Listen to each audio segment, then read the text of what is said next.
عجیب بات ہے کہ اسموک جیسے تباہ کن مسئلے کا حل بہت پہلے دریافت کر لیا گیا تھا، لیکن ہمارے ملک میں اس پر عمل درآمد کرنے کی اہلیت کم و بیش ناپید ہے۔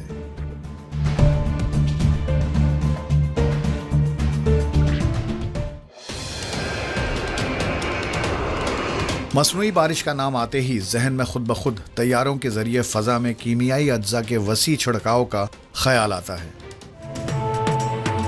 پنجاب کی فضا میں پھیلی اسموک کی شدت اور تسلسل پر قابو پانا اس مصنوعی بارش کا بنیادی مقصد تھا۔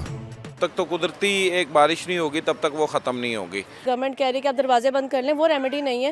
اس کے علاوہ گورنمنٹ کو کوئی انیشیٹیوز لینے چاہیے۔ اتنی زیادہ اسموک ہے، میرے گلے کو چاٹ رہی ہے، میرا بھائی بھی بیمار ہے۔ انوائرمنٹ اور لوگوں پہ جو ایستھما پیشنٹس ہیں ان کو کافی مسئلہ ہو رہا ہے۔ اسموک سے گلا خراب ہو جاتا ہے۔ یہ کووڈ کی وجہ سے میں نے ماسک نہیں لگایا ہوا، کووڈ میں تو لگاتے تھے، لیکن یہ اب اسموک کی وجہ سے میں نے ماسک لگایا ہوا۔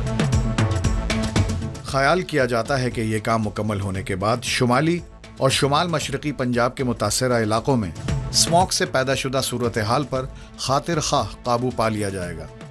آرٹیفیشل رین کا سہارا لینا ہوگا اور یہ ہمیں وقفے وقفے سے ان بارشوں کا جو ہے کرنا پڑے گی تاکہ ایئر جو ہے وہ ڈائلیوٹ ہو سکے۔ ہم اس نیچرل طریقے سے بارشوں کو اٹریکٹ کریں اور ان کو بلائیں یہاں پر اور بارشیں یہاں پر ہوں۔ اسموک فضائی آلودگی کی ایک خاص قسم ہے۔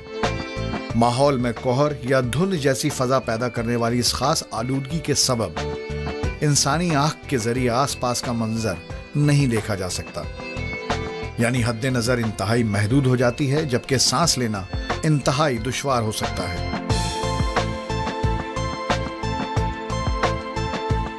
اس میں ہیوی میٹلز بھی ہوتے ہیں، کاربن پارٹیکلز بھی ہوتے ہیں، تو یہ آپ کی اسکن کو بھی ڈیمیج کرتے ہیں، یہ آپ کی آئیز کو بھی ڈیمیج کرتے ہیں، اور یہ جب آپ کے لنگس میں جاتے ہیں تو ایک بیماری ہوتی ہے فائبروسس، وہ بھی ڈیولپ ہوتی ہے۔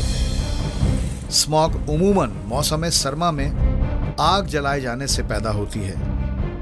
لفظ اسموک پہلی بار آج سے تقریباً 125 سال قبل برطانیہ کے ایک اخبار میں شائع ہونے والے ایک مضمون میں استعمال کیا گیا۔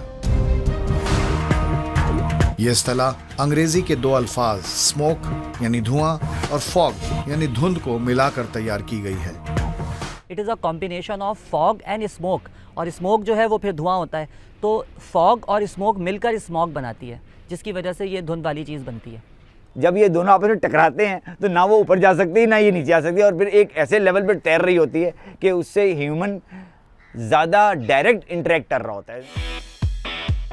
ان دنوں صنعتی کوئلے کے بڑے پیمانے پر جلائے جانے کے سبب شہر لندن اسموک جیسی آلودگی میں چھپ جایا کرتا تھا، لیکن انگریزوں نے اس صورتحال پر فوراً اور مستقل بنیادوں پر قابو پا لیا۔ وہ لوگ بہت زیادہ ہر چیز کی پہلے تحقیق کرتے ہیں، اور ان کے وہاں کے جو انوائرمنٹلسٹ ہوتے ہیں یا ماہر ماحولیات ہوتے ہیں، ان کی پوری کمیٹی ہوتی ہے، وہ پہلے بیٹھتی ہے اور یہ سوچتی ہے کہ آج یہ پروجیکٹ لگایا جا رہا ہے، اس کے کیا مضر اثرات ہو سکتے ہیں 50 سال بعد یا 100 سال بعد۔ ماہرین کا کہنا ہے کہ دور جدید میں ماحول کو متاثر کرنے والی یہ خاص آلودگی فوٹو کیمیکل اسموک کہلاتی ہے۔ گیس، لکڑی، کوئلے، گیسولین، کیمیائی رنگوں اور دیگر صنعتی اجزاء کے جلنے سے نائٹروجن آکسائڈ پیدا ہو کر فضا میں پھیل جاتی ہے۔ موسم سرما میں اسموک عموماً زمین کی سطح سے لے کر بالائی فضا تک چھائی رہتی ہے۔ یہ ایک فوٹو کیمیکل ریئیکشن ہے اور یہ ڈفرینٹ ایئر پالوٹنٹس کے اشتراک سے ہوتا ہے، اور ہمارے جو ایئر پالوٹنٹس ہیں جس میں ہم ناکس اور ساکس کی بھی بات کریں گے جو کہ ایسڈ رین کا باعث بھی بن سکتے ہیں، اس میں یہ اہم کردار ادا کرتا ہے فوٹو کیمیکل ریئیکشن۔ اب یہ ایلیمنٹ جب یہ اس کی جب انٹریکشن ہوتی ہے شعاؤں سے، میں یہ سمجھ لوں کہ سورج کی روشنی سے، اور اس کی شعائیں آگے سے ٹکراتی ہیں، تو اس کے بعد جو ہے وہ ایک لیئر بن جاتی ہے۔ آبادی کے لحاظ سے پاکستان ایشیا کا چوتھا بڑا ملک ہے، اور ملک کی کل آبادی کا 2/3 سے زیادہ حصہ صوبہ پنجاب میں رہتا ہے۔ پنجاب میں گنجان آبادی والے 3 بڑے شہر لاہور، فیصل آباد اور گوجرانوالا ان دنوں شدید اسموک کی لپیٹ میں ہیں۔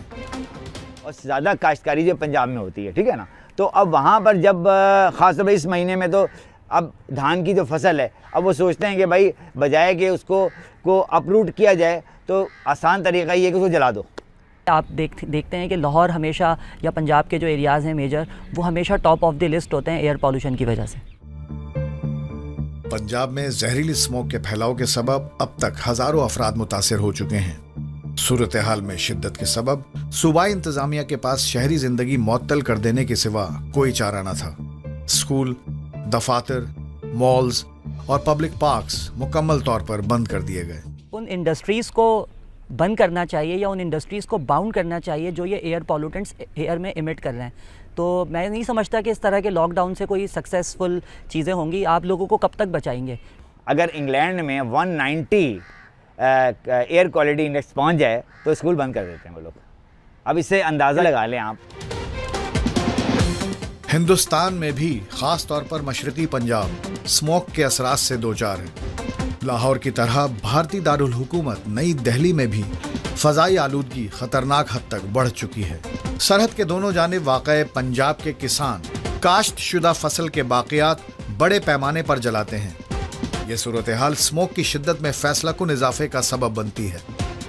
تو دہلی تو one of the most polluted ہے. اور ہمارا پاکستان کا جو پنجاب ہے، جیسے میں نے کہا ہے کہ وہ سب وہاں پہ بیسیکلی جو ایگریکلچر کا انفلوئنس زیادہ ہے، تو وہ کاشتکار جو ہے سوچتا ہے کہ بھائی کون اتنا پیسہ خرچ کرے، اس سے بہتر ہے آگے لگا. کوئلہ بنانے کے لیے یہ ایکٹیویٹیز کی جاتی ہیں جس کی وجہ سے کاربن مونو آکسائڈ بہت زیادہ جنریٹ ہوتا ہے جو کہ ایک کرائٹیریا ایئر پالوٹنٹ ہے. گندم کی کاشت کے لیے ان اپنے کھیتوں کو جلدی تیار کرنے کے لیے ایک طرح سے کرتے ہیں اور ایک جگہ سے دوسری جگہ ٹرانسپورٹ. اب گورنمنٹ کو بھی مطلب اگر وہ اس کو سنجیدگی سے لیتی ہے تو ان کو اس پہ بہت سختی کرنی چاہیے کہ اس طرح سے نہ جلائیں اور اس میں مزید آلودگی کا باعث نہ بنے. جہاں جہاں کیمیائی اجزاء کے چھڑکاؤ کی بات ہو وہیں کسی اور طرح کی فضائی آلودگی کے بڑھنے کا خدشہ بھی لاحق ہو جاتا ہے.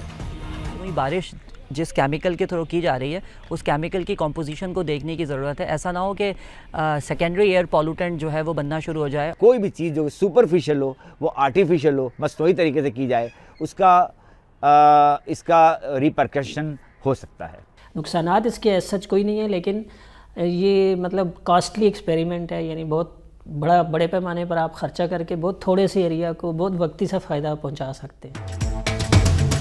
کہا جاتا ہے کہ روزمرہ کی زندگی میں اجتماعی رویے اور طرز زندگی میں معمولی سی تبدیلیاں اسموک جیسی آفت پر قابو پانے میں مددگار ثابت ہو سکتی ہیں. ہر اس چیز سے اجتناب کرنے کی ضرورت ہے جو کہ ہمارے ماحول کو اور ہماری صحت کو خراب کرے. اور اب ہمیں یہ طے کرنا ہوگا کہ ہم اپنی آنے والی جنریشن کو کس طرح کا انوائرمنٹ دے کے جانا چاہ رہے ہیں. تعلیم تو ایک الگ چیز ہے اور تربیت ایک بہت ضروری چیز ہے.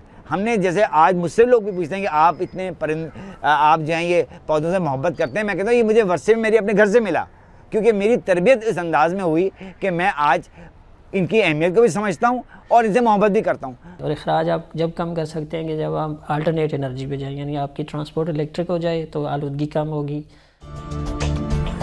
کم فاصلوں کے لیے انجن والی گاڑیوں کا کم سے کم استعمال، سائیکل اور چہل قدمی کو ترجیح دینا، بڑے فاصلوں کے لیے موٹر سائیکل اور کار پولنگ، پبلک ٹرانسپورٹ کا زیادہ سے زیادہ استعمال، گاڑیوں اور ان کے انجن کی مناسب دیکھ بھال، کم درجہ حرارت والے اوقات میں ایندھن بھروانے اور کاشتکاروں کا فصل کی باقیات جلانے سے پرہیز کرنے جیسی عادتیں مستقبل میں اس مسئلے سے مکمل طور پر نجات دلا سکتی ہیں.